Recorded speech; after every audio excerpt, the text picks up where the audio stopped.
The hospital corridors buzzed with the low hum of fluorescent lights and the soft squeak of nurses' shoes on polished linoleum.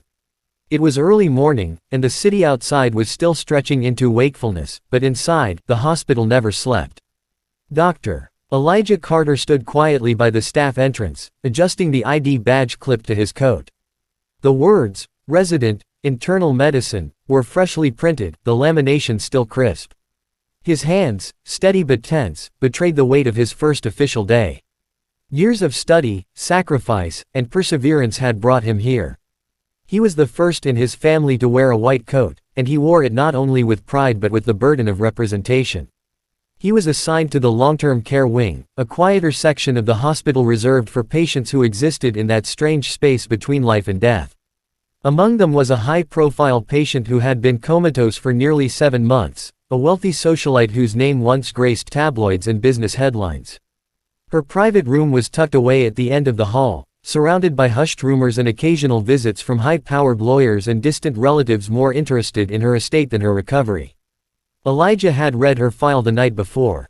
Brain trauma from a car accident.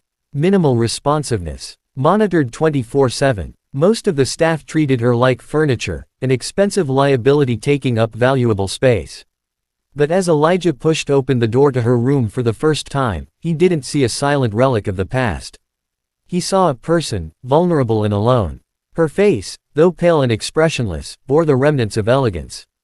As he prepared fresh bandages and checked her vitals, he spoke to her softly, introducing himself, telling her what he was doing. No response came, but he didn't expect one.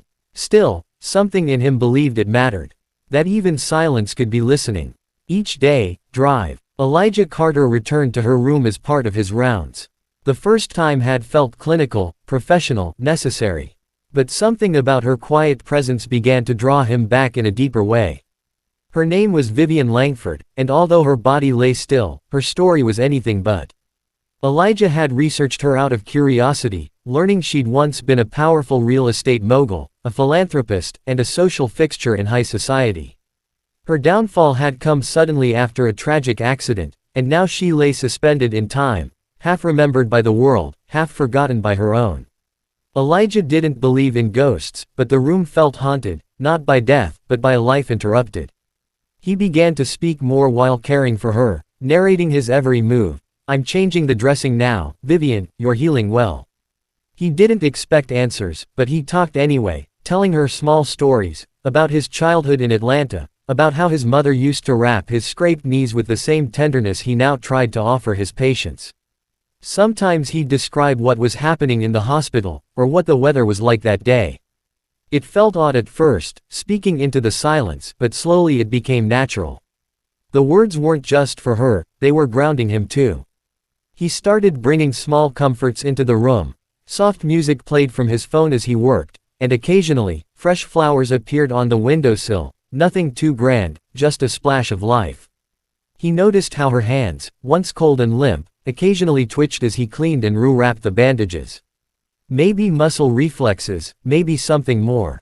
He didn't dare hope. Still, he greeted her each morning as if she could hear him, and spoke to her as though she might answer. In a hospital full of noise and procedures, this quiet routine became something sacred. And though no one else noticed, Elijah felt something shifting in the silence. Word got around quickly in the long-term care wing. Nurses smirked behind clipboards. Some orderlies exchanged amused glances when Dr. Elijah Carter walked into Vivian Langford's room carrying another small bouquet or humming an old jazz tune under his breath. One nurse even joked aloud, "You trying to charm her back to life, doctor?" Elijah smiled politely but said nothing. He wasn't here to impress anyone. Still, the quiet ridicule stung more than he let on. Most of the staff had grown numb to long-term patients like Vivian. After months, or years, without improvement, they were seen more as routine responsibilities than human beings. "She's not coming back," an older nurse whispered once as she passed Elijah in the hall. "Just keep her clean and stable. That's all that matters." Others dismissed his efforts as naive optimism, the mark of a rookie trying to play hero. It wasn't personal, it was the culture. Detached professionalism, clinical distance, those were the tools that helped people survive in a place where hope often died first. Elijah understood it, but he couldn't live that way. He hadn't made it through medical school to treat people like furniture. Every patient, conscious or not, had a story, a heartbeat.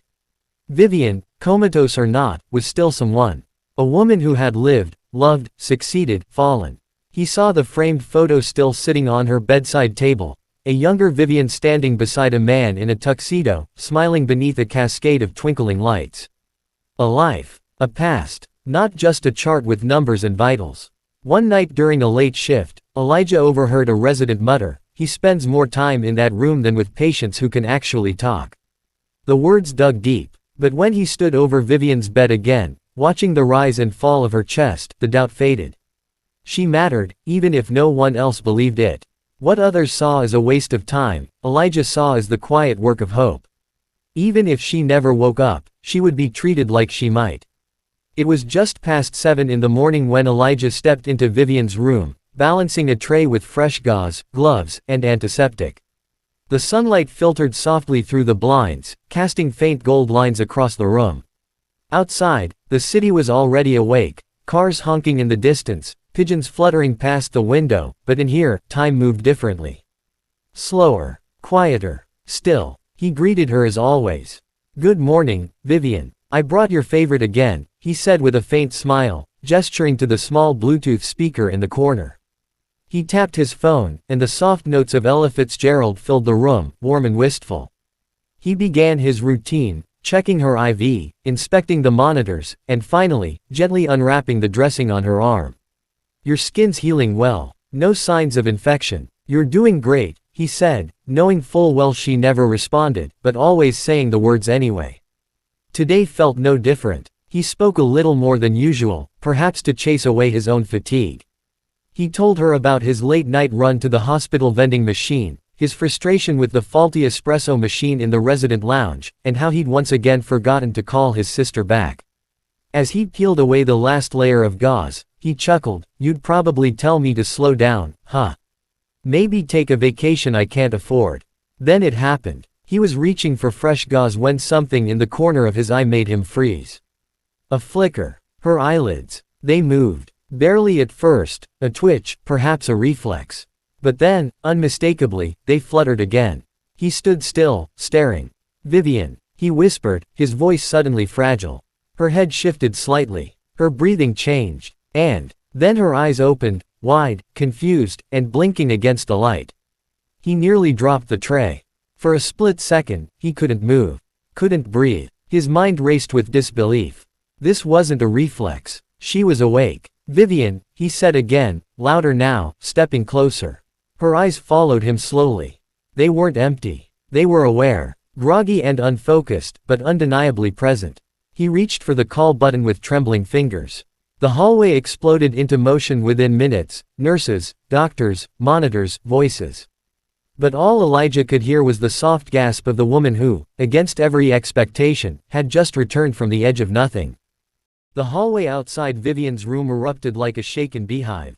Alarms didn't go off, there was no code to call for a miracle, but word spread faster than protocol ever could. Within minutes, doctors flooded the room. Specialists who hadn't checked on Vivian in months suddenly appeared with tablets and stethoscopes, their eyes wide with disbelief. Nurses whispered to one another, glancing at her open eyes as if unsure they were truly seeing them. The woman who had been lying silent for over 200 days had returned, and no one was ready for it. Vivian's awakening turned the hospital upside down. Elijah stepped back as more senior physicians took over, but no one forgot it had been him in the room when she woke. She blinked. A neurologist asked in disbelief. "Tracked your movement. Responded to her name." Elijah answered the questions calmly, though his heart still pounded with adrenaline. "Yes." She looked right at me. She followed my voice. Monitors were rechecked, charts reviewed, medications adjusted. Her vitals were surprisingly stable, more stable than anyone expected. For a woman who'd been non-responsive for months, Vivian Langford was suddenly present. She couldn't speak yet. Her mouth moved, and her throat strained to form words, but the effort exhausted her. Still, her eyes darted from person to person, sometimes pausing on Elijah's face with something like recognition. Outside the room, things moved quickly. The hospital's PR department caught wind of the development and immediately began crafting statements. News crews showed up within the day, hoping for details. After all, Vivian Langford wasn't just any patient, she was a multimillionaire businesswoman whose car crash had made national headlines. Rumors of comas, lawsuits, and family drama had swirled for months. Now, she was back, and suddenly, everyone wanted to be part of the story. Some of the same doctors who had quietly dismissed her recovery began reviewing her case with fresh eyes. There must have been some residual consciousness we didn't detect, one theorized. Possibly a misdiagnosis of the severity, said another. But Elijah knew what he'd seen, what he'd felt. It wasn't a glitch in the system or an anomaly in a file. It was real. She had come back. After months of silence, isolation, and doubt, she had woken up. He stayed on the edge of it all, quietly watching as the swarm of attention built around her. Cameras, consultations, even legal representatives began arriving. Yet, even in the middle of the chaos, something quiet remained between him and Vivian. A flicker of connection, subtle but unshakable. The world had only just begun to take notice. But Elijah already knew, this was more than a medical event. This was personal. The room had quieted by evening. The crowd of doctors had dwindled to a few monitoring specialists, and the media buzz was kept just outside hospital walls for the moment. The harsh fluorescent lights had been dimmed, and the machines around Vivian hummed in a more peaceful rhythm. The chaos had faded, leaving only a quiet reverence in its wake. Elijah sat beside her bed, tired but unwilling to leave. He hadn't spoken much while others crowded in to examine her, but now that they were alone again, he could feel the weight of everything settle into the silence. He watched her eyes, still slow to move, still heavy with confusion, but undeniably alive. She blinked slowly as if she were piecing the world together again, one breath, one sound, one familiar shape at a time. He leaned forward gently. "It's me again, Elijah," he said softly, not knowing if she could truly understand. "You scared us all today, you know. But in the best way possible." Her eyes fluttered toward him at the sound of his voice. It was subtle, but intentional, like the faint tug of a thread reconnecting to a memory. She moved her lips again, faintly, her brow twitching as if trying to shape a thought. Elijah noticed and brought a small straw to her lips, helping her take a sip of water. Her throat tensed, and she gave a dry cough. He waited. Then, after a moment, her lips parted. The sound was barely there, just a whisper, airy and fragile. "Your voice." Elijah froze. He leaned in closer, heart racing. "Vivian, what did you say?" Her eyes locked on his now, more firmly than before. She gathered herself again, this time with more effort. "I heard you," she whispered, each syllable like a stone dropped into still water. Every day, emotion hit Elijah like a sudden wave. He'd spoken to her every shift, never knowing if the words were reaching her. But they had. Somehow, through the stillness and silence, she had listened. He swallowed hard, struggling to keep his composure. You did," he said, his voice low with awe. She gave the faintest nod. "You didn't stop," she murmured. "Everyone else stopped. But not you." He couldn't speak for a moment. He simply took her hand, carefully, gently. It was the first time she gripped back, faintly, but there. A deliberate movement. Not just muscle memory. Not reflex. But choice. "I didn't stop," he said finally, his voice steady now. "Because I believed you were still in there. And I was right." Tears welled quietly in the corners of her eyes. Not from fear, not from pain, but from something deeper. Recognition. Gratitude. Elijah sat beside her in that sacred stillness, knowing the words they'd exchanged weren't just a breakthrough in her recovery, they were the beginning of something profoundly human. She had heard him. And now, the silence had finally answered back. The days that followed unfolded slowly, delicately, like spring returning after a long, bitter winter. Vivian remained weak, her body stiff from months of stillness, her speech fragmented, her memories patchy, but she was undeniably awake, undeniably present. Rehabilitation specialists began working with her gently, encouraging small movements, helping her sit up, testing her recall. But through it all, one request remained constant: "I want drive." Carter. Despite the rising attention from hospital leadership and specialists from every department, Vivian insisted Elijah remain part of her care. She trusted him, not just because he was there when she woke, but because his voice had carried her through the void. She said so herself in the simplest of terms: he was kind when no one else was. They began to speak more each day. At first, short phrases, then slow conversations that stretched longer with time. She asked about his life, and Elijah, somewhat shyly, shared pieces of it. He told her about his childhood, growing up in a cramped Atlanta apartment with his mother and 2 sisters, his dream of becoming a doctor planted by a school nurse who once treated his asthma attack with such warmth, it stuck with him for years. Vivian listened with interest, eyes sometimes closing when she grew tired, but always reopening when he spoke again. She told him fragments from her own past, a memory of dancing in Paris in the 70s, the scent of her mother's perfume, her favorite jazz club in Harlem that had closed long ago. Her stories came in bursts, like signals slowly returning after a storm. The bond between them deepened, not romantic, not dramatic, but rooted in something intimate and real. Elijah didn't treat her like a miracle, or a celebrity, or a case study. He treated her like a person. And for Vivian, who had spent months in a silence so total it nearly swallowed her, that meant everything. One afternoon, as he helped her practice lifting a spoon to her mouth, she stopped and looked at him with a quiet seriousness. "You gave me my life back, Elijah.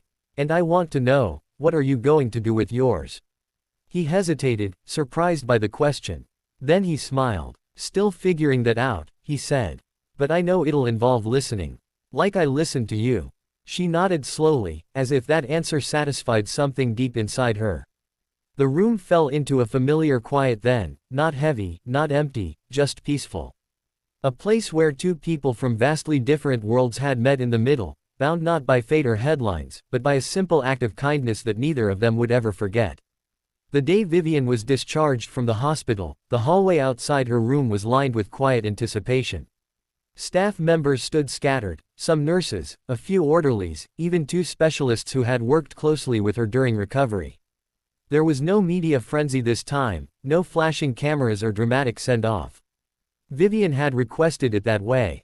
She didn't want spectacle. She wanted closure, peace, and one final conversation before stepping back into a world that had moved on without her. Elijah stood beside her wheelchair as the transport team prepared her for departure.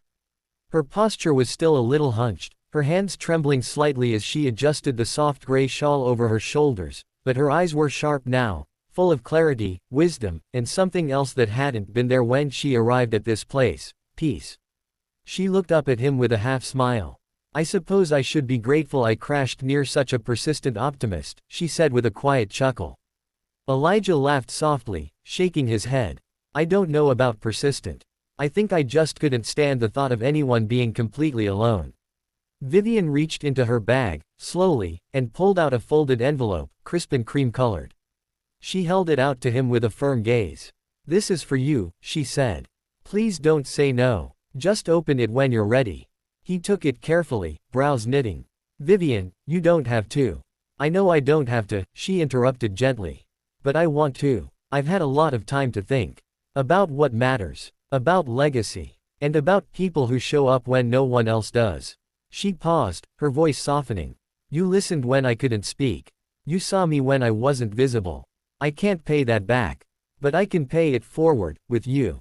Elijah opened the envelope later that night in the quiet of the resident lounge. Inside was a handwritten letter, elegant and firm in tone, thanking him again, but below that, on formal legal letterhead, was something else entirely: confirmation of a major donation in his name to build a community health clinic in an underserved neighborhood, his old neighborhood in Atlanta. The Langford Carter Wellness Center. His heart pounded as he read it twice, then 3 more times.